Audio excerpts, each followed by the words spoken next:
I just don't see it yet on YouTube, but it should be in a minute. I'm looking on Facebook now. Yeah. So I have to I mean, if it's on Facebook at least. Well, I wasn't sure exactly how to best do this. So. It still thinks, yeah. Let me know that we can start the program, Karen. Okay, just give me 2 seconds. I don't seem to be able to find a link on the website for the next speaker. At first I was thinking. You don't have to. It's the same link. It's right here. We open one link all day, Neil. Okay. The only thing is we're also streaming it out to YouTube and Facebook, so we have to make sure that it's actually going to. You're live on YouTube. We're live on YouTube again. That's fabulous. All right, so it's my honor to introduce our board member, Irfan Marks. I'm going to first mute everyone, and if you're a host or a co-host, you'll be able to unmute yourself. If you are just a participant and you have questions, not just a participant, we love all of you. If you are a participant, a honored participant, then please write your comments or questions in the chat window. I am now going to turn it over to Irfan, who oversees our adult education program. Irfan? Good afternoon, Shana Tova, and Gomar Khatima Tova to everyone. I'd like to extend a warm welcome to Amy, is it Cecil? Did I say your name correctly? Okay. Amy is the Director of Education at Jewish World Watch. Amy oversees all aspects of Jewish World Watch's curriculum development and educational programs, with a special focus on teen education. Teen philanthropy is her newest venture, and she is incredibly inspired by what teens can do to change the world. As part of our Yom Kippur afternoon program, Amy will speak on being the shofar, how you and Jewish World Watch can turn the awful into the awful. For any questions, please type them in the chat. I will ask the questions on your behalf afterwards. Thank you, and now I turn it over to Amy. Thank you, Shana Tova. Okay, here's where the program gets a little funky. Karen, I'm relying on you. I'm going to share my screen and hope this works. So let's see. Before I get started, I want to thank you, Karen, thank you, Rabbi, for inviting me once again to speak. This is one of the favorite things I do every year, and I am so glad to have been asked to do it again this year. I'm going to be doing 4 things with you over the next little while. The first is I'm going to give my drash on what Jewish World Watch means when we ask you this year to be the shofar. The second thing I'm going to do is share a short video by our co-founder, Janice Kaminer-Resnick. She's actually showing that video at Valley Beth Shalom, her home synagogue, but it's a perfect way of segueing into what Jewish World Watch does. So that's a quick video. After that, I will tell you a little bit about how you can get involved with Jewish World Watch and my personal story, very short, about how I've learned to turn the awful into the awful. And finally, I will explain to you the scientific reasons behind philanthropy and what it does to you both physically and emotionally. So I've made a PowerPoint so that you don't have to just stare at me most of the time. So I'm going to try to show it and see. And if you don't want to watch the PowerPoint, you're welcome to close your eyes and just listen. Just please don't snore. Okay, here we go. Let's give it a shot. Share screen. And there it is. And I'm sharing screen 2. Let's see if that works. No. Okay, let's try it again. What am I sharing? What are you seeing? Amy, it says be the shofar. It says how to turn the awful into the awful. Okay, are you seeing it as a big slideshow full screen? It was, and now I'm seeing a blue line. There we go. Now I see it. Yes. Okay, so you're seeing it over here. Okay, good. So give me 1 second because I need to take the over here and put it over there. Okay, come There on. you go. You. That's perfect. Okay, so you're now still seeing. You're not seeing my notes. You're simply seeing. Good. Well, now I see your notes. Now you're seeing my notes. Not good. All right. So you did a really good job with this, and I'm doing less than a good job with You're this. doing great. All right, but you're still seeing my notes? I don't think it matters. It's okay. No, matters to me. Matters to me. Want it to be perfect. Let's Okay. try it this Okay. way. We do see your notes. Okay, not good. Give me a second. Okay. Take a moment. Shut your eyes. Relax. It's a long day. All right. Why can't I do this the right way? Nope, that's not working. All right, let's try it this way. Why are you seeing my notes?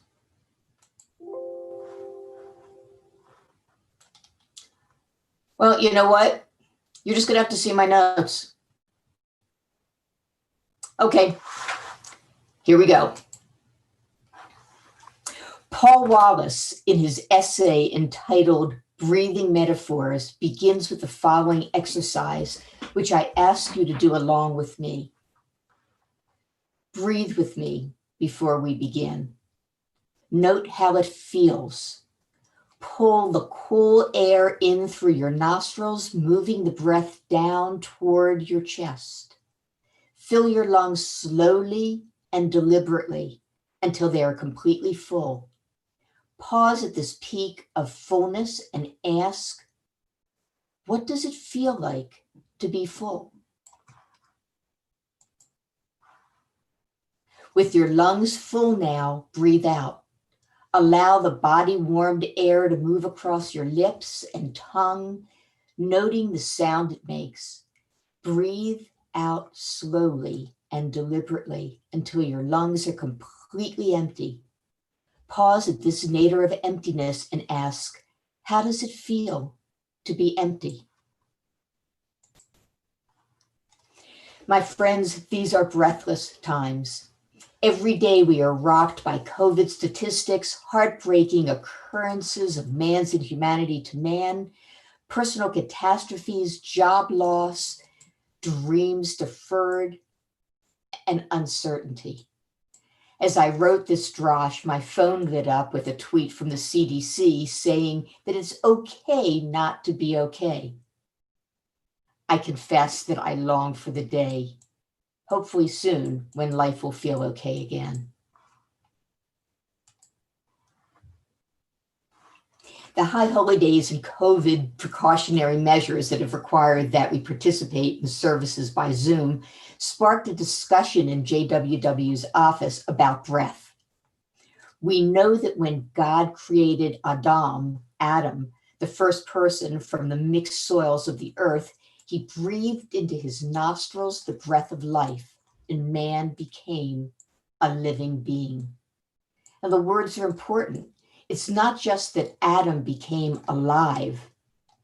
He became a living soul with ruach, a spiritual energy, and God's spirit deep within him, turning him to a soul that can feel and do like God does. We use the metaphor of breath in so many ways, not just the breath that God breathed into Adam, but breath colors our lives. We are breathless with anxiety. We hold our breath with anticipation. We breathe easy when we're relaxed. We call someone a breath of fresh air when they're new or provide a novel slant on something. Similarly, we refer to the absence of breath to suggest constraint, as in, I have to get away from this relationship because it's suffocating me. Or the presence of a dominating person, we say, she takes up all the air in the room. We don't just pass away, we take our last breath. And of course, in these troubled times, the phrase, I can't breathe, has become a rallying cry as well as a horrific expression of despair. Jewish World Watch, please, this year, I hope some of you have received our beautiful holiday card. Our plea is for each of us to become the shofar.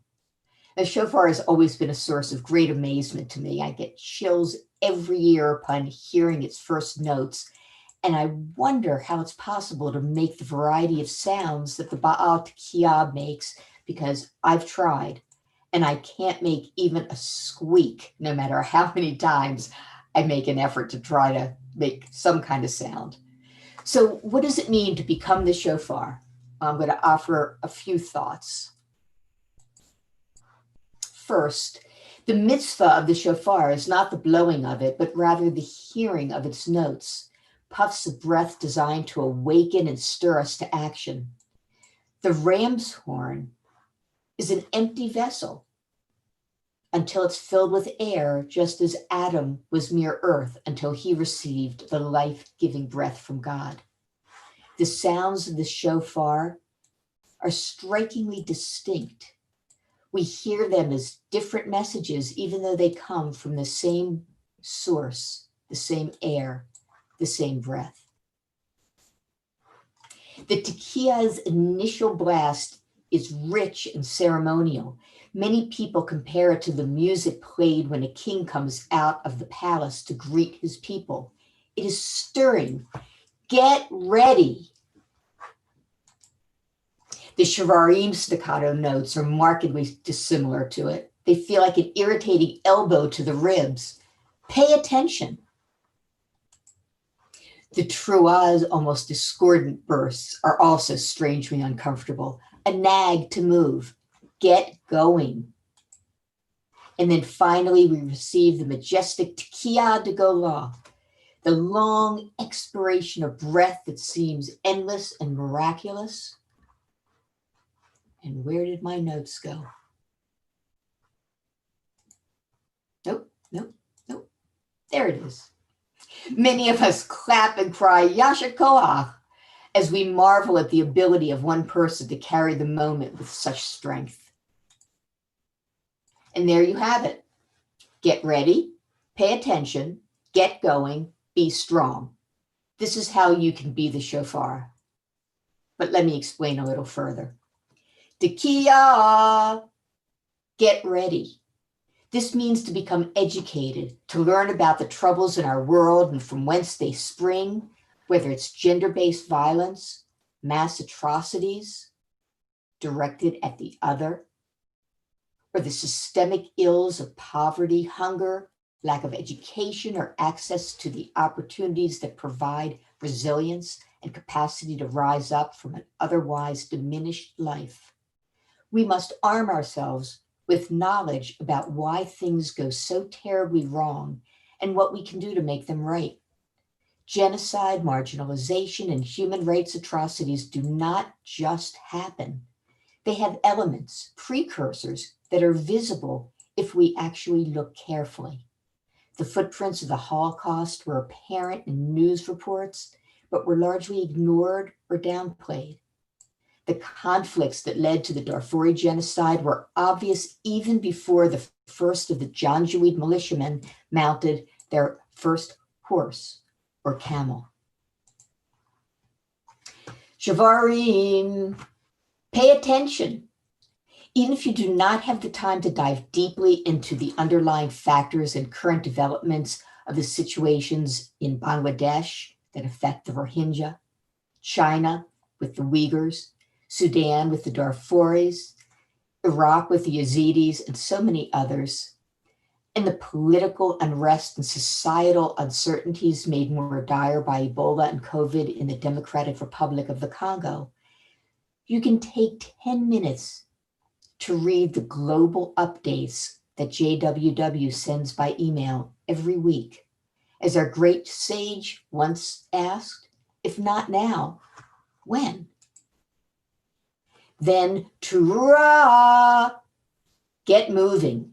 This is where you take action, whether that means signing on to a petition, writing to a congressman, joining a committee, viewing a webinar, making a donation.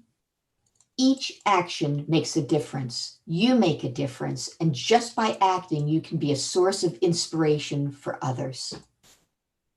And finally, Tekiah Gedolah, the miraculous, long, inspiring breath of connection. The word inspire shares its root with the words for breathing in and out. Remember how we started today with the breathing exercise that put us in touch with how it feels to be empty and full? This year, let's strive to live a life that is full, that is committed, and that is strong. Let's have the courage to be the shofar, to use the ruach and neshama that God has breathed into each one of us. That is how we become fully human. That is how we work in partnership with God, when we recognize that we all, no matter where we live or what we look like, are breathing the same air. Now I'd like to share some words from Janice Kaminer-Resnick.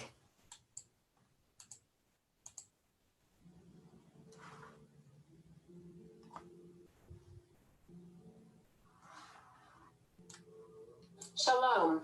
I'm Janice Kaminer-Resnick, longtime Valley Beth Shalom member and co-founder with the great Rabbi Harold Schulweis of blessed memory of Jewish World Launch. It is my honor this year once again, as I have for the past 16 years, to speak to our Valley Beth Shalom community to sound the shofar about the work of Jewish World Launch. It was a shofar which Rabbi Schulweis first sounded in 2004 when he challenged us to confront the genocidal suffering of the other.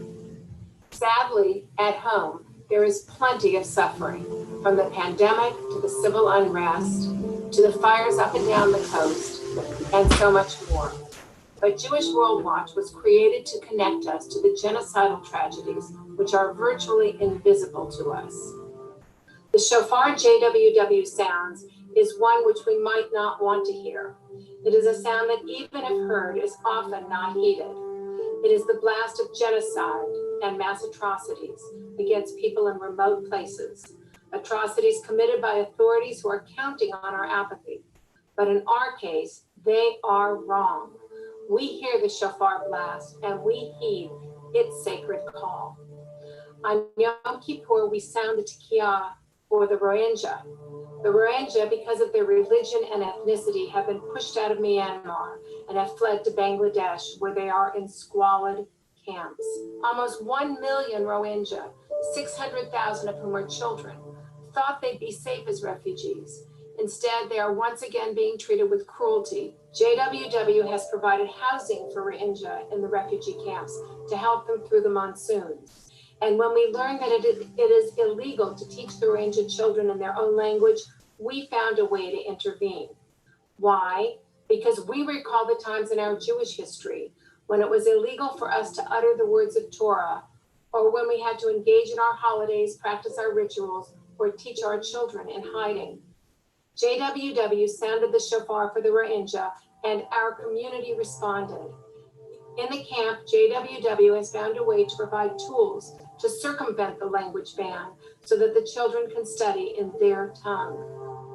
Today, we also sound the Tekiah for those suffering in the eastern regions of the Democratic Republic of Congo, the DRC. Each year, we have reported to you about the brutality which has plagued the DRC. 6 million lives have been lost and 3 million have been displaced.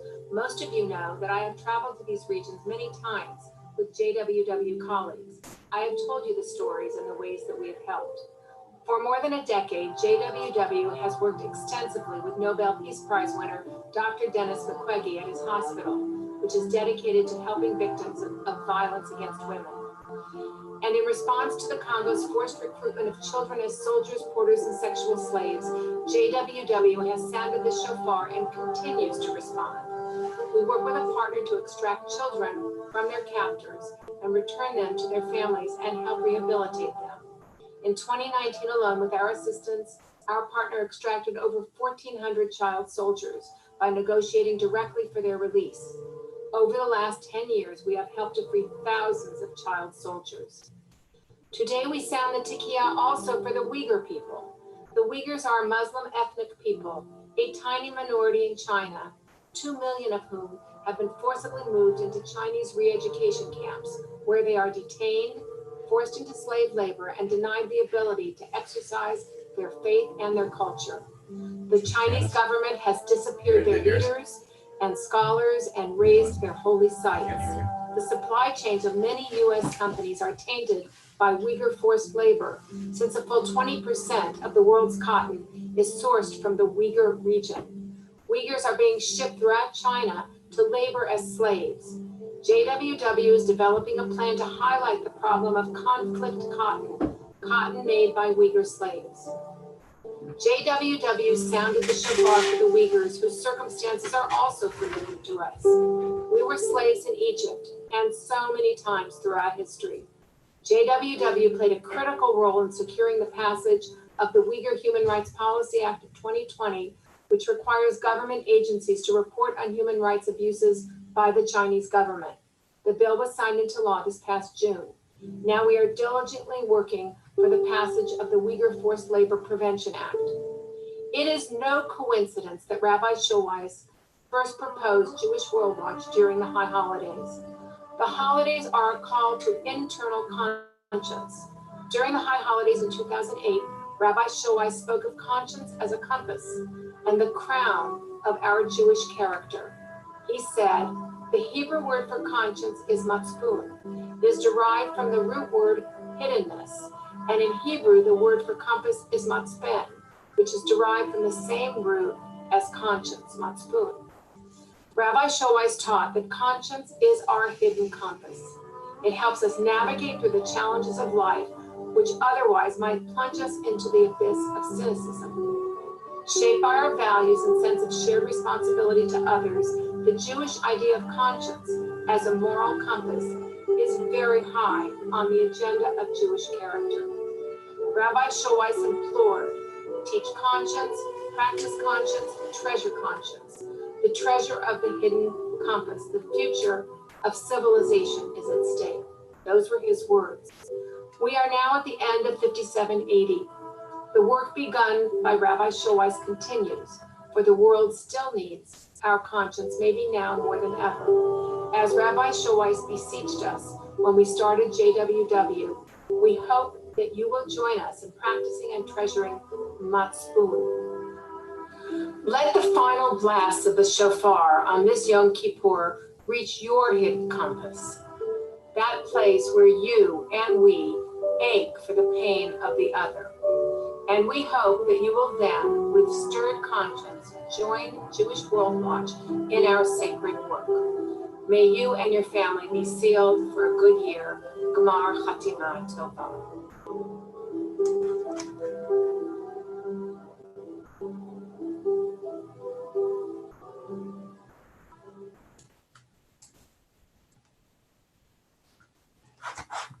Okay, so I have stopped the share and now you're seeing me.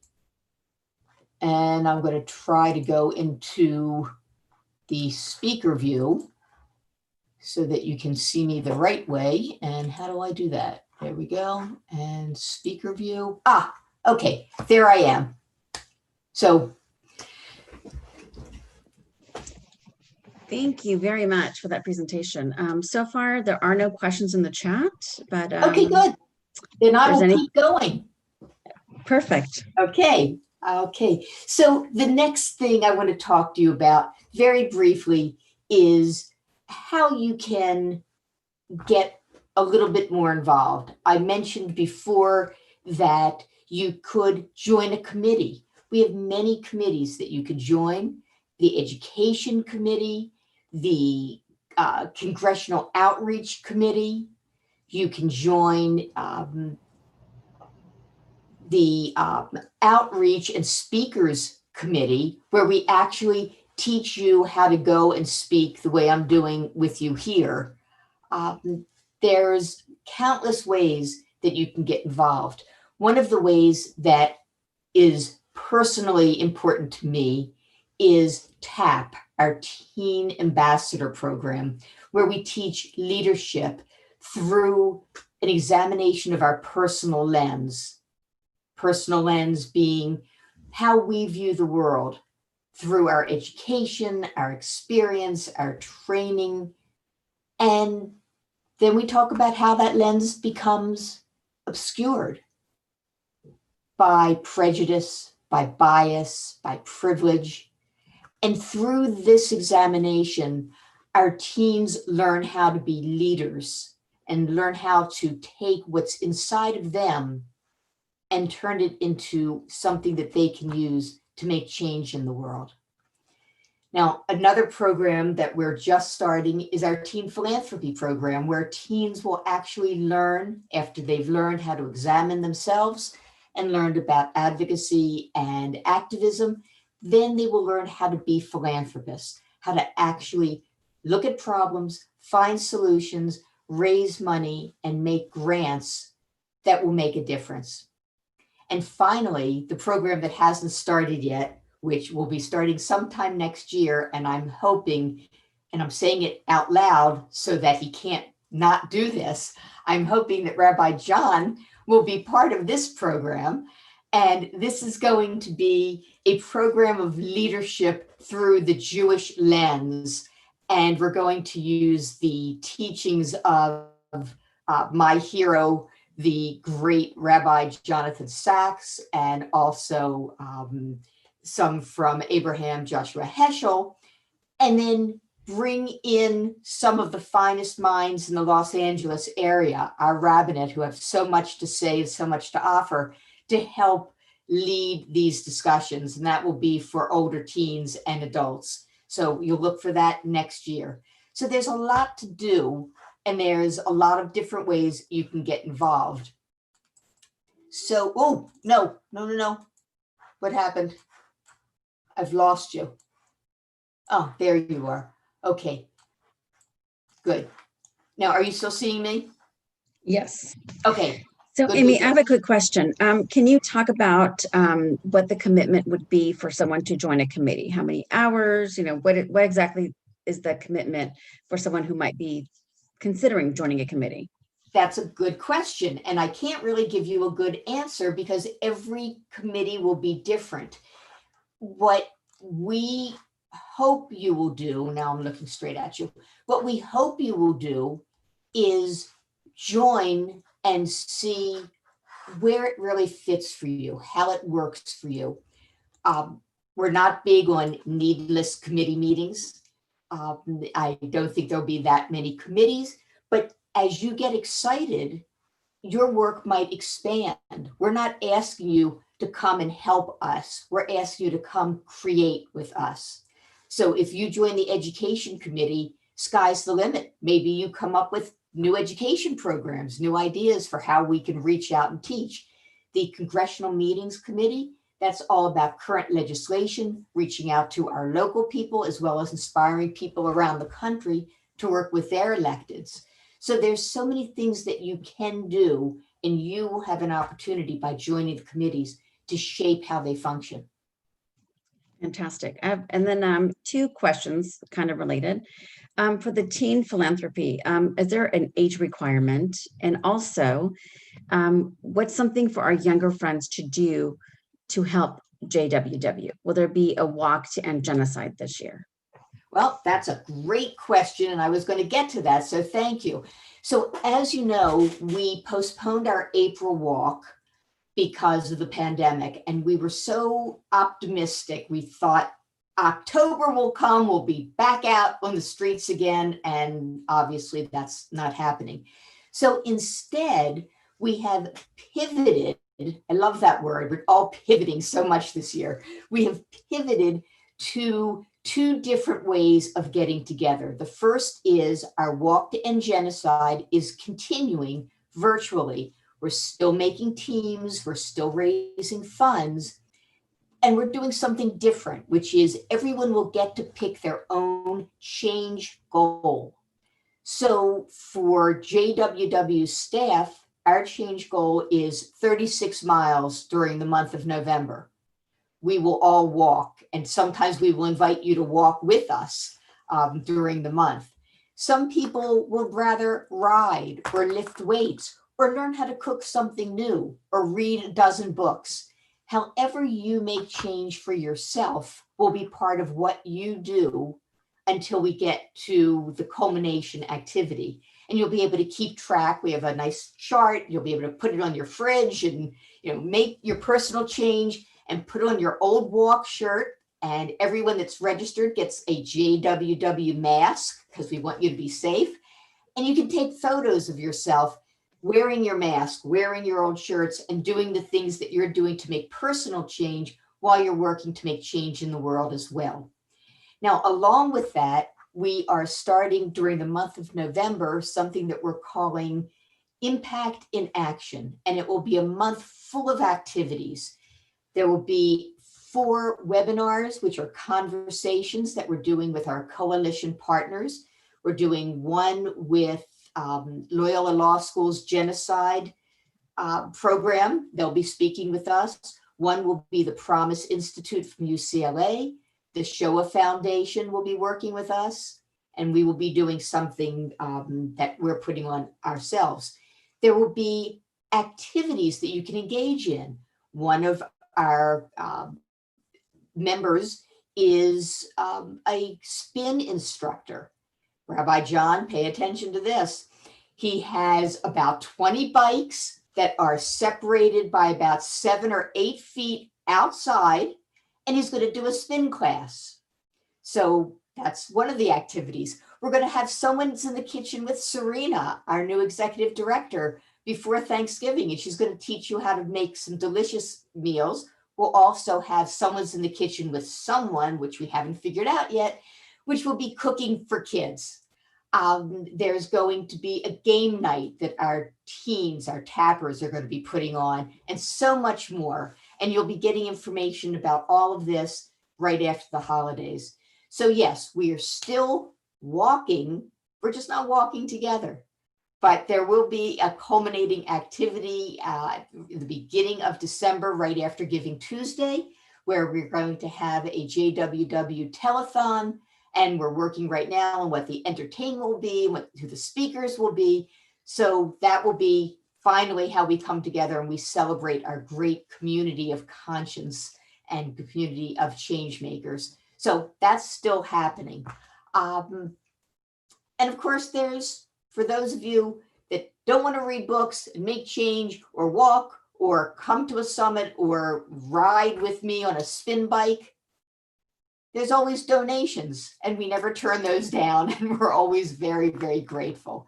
And that takes me to my personal story, which I will tell you very quickly, which is I was a school teacher in Watts, and my children came to school hungry, and their parents were hardworking, but not always able to help with homework. And sometimes the parents would come and sit in on the class just so that they would know what we were doing if they didn't have a job that they could go to during the day. And my kids would eat the food that I would bring in the morning, and we would all learn together. And it was fine until the day that when I was teaching 1st and 2nd grade, they brought me a 1st grader who spoke no English. And my Spanish is pitiful and poquito. It's very, very small. And here I had this 1st grader that couldn't understand me. And they said, there's no money for an aide. He'll have to cope. You'll have to cope. And I got angry. And I thought about my father, who was a lawyer and was in the Maryland House of Delegates. And I said, I'm going to get power. I'm going to make change. And I stopped teaching and I went to law school. And that taught me a lot of great things. But unfortunately, life intervened. Children came along, and I wasn't making change the way I wanted. I was making change in my synagogue. I was going to my kids' schools, but it wasn't enough. And after 25 years, I looked at myself in the mirror and said, Amy, you're not getting any younger. And if you're going to really live the authentic life you want to live, the time is now. So it took me 2 years to wrap up my practice. I went back to school and got an MBA in nonprofit management and joined as a staff member of the organization that I had been a volunteer for many years, Jewish World Watch. And as I started living that authentic life and realizing how I could make change in myself and in others and in the world around me, my life just became a happier one and a more fulfilled one. And so I say to you, even if you can't do what my poor husband suffered through with me, quitting my practice, making a pittance of money now instead of what I made as a lawyer, but we can all do something to help change ourselves in the world. And it really does have an effect on who you are. Now, the scientists have said that this is an absolute given. They've done studies. And what they've learned is that when we help others, whether we volunteer, we offer emotional support to those around us, we donate to charities, that's all doing good. But scientists have learned that it also boosts our personal, physical, and mental health. Studies have found health benefits associated with giving. And again, I'm not just talking money, time, energy, empathy. It lowers blood pressure. It increases self-esteem. People are less depressed. They're less stressed. They have a longer life and greater happiness. Biologically, giving can create a warm glow because it activates those regions in the brain that are associated with pleasure, connection with other people, and trust. And there's evidence that when you're doing these giving behaviors, whatever they are, like what I'm doing right now, which is a kind of giving, and I'm feeling great. There's evidence that during gift-giving behaviors, humans secrete the feel-good chemicals in our brains, serotonin, which is a mood-mediating chemical, dopamine, which is a feel-good chemical, and oxytocin, which is a compassion and bonding chemical. Now, all of these good feelings mostly occur because charitable activities, giving activities, triggered neural activity in the brain in the same areas that are linked with the reward processing. The same areas that are activated by pleasures like eating and sex, according to a 2007 study published in the journal Science. So what conclusions do I want you to draw from this? Well, to me, they're obvious. The next time you reach for that candy bar that you don't need, or your spouse says, "Not tonight, dear," I want you to think of Jewish World Watch and how you can get that rush of positive energy and good feeling through participating in giving activities. And that is the end of my prepared remarks. I know Karen's loving this. Karen is giggling at me. But, you know, they say you got to start with a joke. Well, I didn't start with a joke, but I ended with food and sex. So how could it be that bad? Anybody have any other questions? Yes, thank you so much, Amy. So one comment I have is, I love the idea of being the shofar. It's so brilliant, and I happen to agree with that. And then the question is, it's two parts. Is there a single or multiple issues on which JWW is lobbying? And can you also discuss the consultation on conscience and whether it will occur this year online?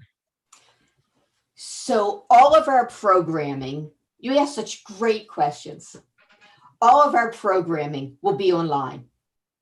So whatever we're doing, the telethon, the webinars, even when I take a walk, I'm probably going to take a walk huffing and puffing with my phone with me for a Zoom meeting if you want to walk and talk with me. What won't be online probably will be a spin class, but cooking will be. So yeah, I mean, this is the new reality. This is how we reach out and communicate with each other. So yes, everything will be online.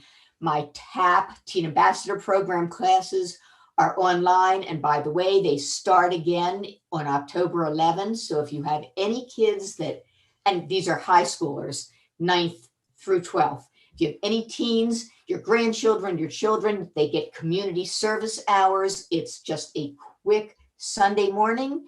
And once they go through the basic, TAP Basic, they can then join TAP Plus, which is a deeper dive into advocacy and activism. But you have to do the first one first. But anyway, all of that's online. So everything's available. What are we advocating for this year? Well, a bunch of things. As you heard Janice say, conflict cotton. We used to come and talk about conflict minerals. Conflict cotton is now a huge concern. You know, for those of you that don't know about the Uyghurs are a Muslim minority in China. And if you read carefully I think I read 2 Sunday papers, but I think it was the LA Times. There was a big article about the Uyghurs and how there's even problems with the Pakistanis and the joint families, children being stripped from their families, spouses being jailed and not coming out again for years. What they are doing in China is what happened to the Jews in Germany. Make no mistake, it's the same. They are being put into concentration camps. They are being stripped of their identity as human beings. They're being re-educated. They come out of these camps broken, and that's if and when they come out. Their children are being taken from them and put into orphanages. Their names are being changed so they don't sound Muslim. They are installing uncles who are watchers, people that go and live in the houses of Uyghurs to make sure that they have taken everything out of their homes that identify them as Muslims so that they, again, identify as Chinese. It's about as bad as it gets. And part of what we can do, because we can't go there, it's not like the DRC where we can actually travel there and where we can send money. And, you know, it's not Syria where through the back channels, we've been able to send a ton of medical equipment that's so necessary. We can't get into the Uyghurs, but what we can do is possibly hurt their mechanism, which is the slave trade in cotton. So we're working on that right now. We're working on the Uyghur Slave Trade Act. We're still working on gender-based violence, which is both here in America and throughout the world, and trying to find support for efforts to stop violence, mostly against women, but not exclusively, also men and children. We're still working on bringing awareness to the fact that there are child soldiers in most countries. Kids taken from their homes when they're very young. Some learn to hold a gun before they learn how to hold a book and read. So we're trying to bring awareness of that. Every week, as I mentioned, those of you that are signed up, and if you aren't, all you have to do is go to jww.org. Every week we send a global update, which has articles, shortened bits of information from news sources around the world to let you know what's going on, things that people don't talk about. And if you don't look for it, you won't know. So you can do that and learn more. Also, if you go to our website and go to the Take Action section, we always have legislative asks. And once you sign up, when a new one comes, all you have to do is press the button. All your information is there. You'll be linked with your senators, your congresspeople, and they listen to us. We know from talking to them, if they get phone calls and letters, they listen. More importantly, you can come with us to talk to them this way. So we will be, after the election, God willing, after the world returns a little bit to something resembling a more just place, to participate in the political forum. During the winter recess, we will be setting up Zoom meetings with our elected officials to talk about change that we think is necessary in the world. And you can join us for those meetings. You can actually learn how to speak about some of the things that we're advocating for. We'll train you in advance, probably during December, and then you'll be able to take part in those meetings. So that's what we're doing. The world is still a fraught place. There is unrest, not just in the places that I've talked about, but we know that a large percentage of the world's displaced peoples come from Venezuela, which up till recently, people just thought was a place having economic problems, but we now know is having horrific crimes against humanity. There's so many things that we can't change, but we can change the world by learning, by advocating, by providing humanitarian aid. And when I say we, I don't mean the tiny little JWW staff. We means us, all of us. And truly, it's like eating a Snickers bar. So it's worth doing. Absolutely. I have one more question from the Sure. chat. How is JWW helping refugees with COVID protection? Are you involved in this effort? Thank you. Something I forgot to mention. So we're doing something that I've been wanting to do for years I'm so excited about it, and I want you to be excited about it too. So we now have a marketplace for good on our website. And this is exact. You want to do something tomorrow? Like that, you can make change. So we are providing PPE to people in the Rohingyas. They are living, there's 1 million of them living in camps. One person doesn't know what the other person knows because they're so spread out and they can't really communicate as well as they need to. We are helping pay for them to mount speakers on trucks, rickshaws, and they go from area to area and they explain what needs to be done, how to be safe, to wear masks, to wash your hands. They present literature. We're doing similar things in the Democratic Republic of Congo, setting up hand washing stations all over the place, and literature and masks. We have the women that we help support, the women that have often been brutalized and then patched together and retrained to live productive lives. Sometimes they're not able to go back to their families. Their husbands reject them after they've been sexually violated. And sometimes they're pregnant and have young children. So we help them find sources of employment. And one of the things that I'm very proud of is the sewing group is now making masks. Well, you can support that.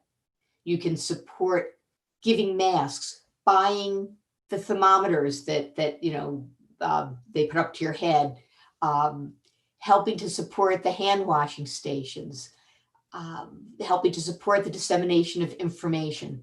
So we are trying in a lot of the areas that we support to make sure that not just the people, but also the aid workers that need to be outfitted with PPE so that they can continue to do the aid where it's the most dangerous. We're helping to support that as well. So website, sign up for TAP. Website, take judicial actions. Website, go to the marketplace for good.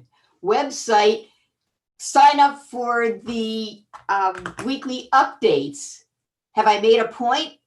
Go to our website, jww.org.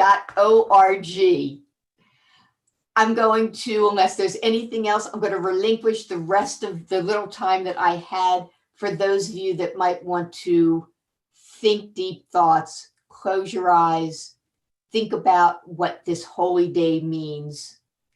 I wish you all a meaningful fast. I used to say an easy fast, but fasting isn't meant to be easy. It's it's a time for us to learn and become aware of ourselves and others, and to think and to plan for what comes next. And whether you're eating or not, none of that is easy. So a meaningful fast and a good and sweet new year filled with health and possibilities and connection and togetherness. May we all be inscribed and sealed for a good year. Shana Tova. I'm done. Shana Tova, and thank you so much for your time and being with us. And we wish you all the same. Thank you It's so very much. nice to meet you. Thank you. Rabbi John, Karen, please don't make this my last year. You know this means the world to me. Love you all. Thank you so much, both to Amy from Jewish World Watch and also to Erfan for facilitating today's conversation. We're now going to be taking a break until 2:15. At 2:15, we will hear Steve Windmuller. You can leave your cameras on, your mics on. I'm going to mute everybody. So people would like to chat with one another. See, I haven't enough food or drink at all today, obviously. To chat with one another, you'll have that chance to do it right now. So feel free to unmute yourselves, talk amongst one another.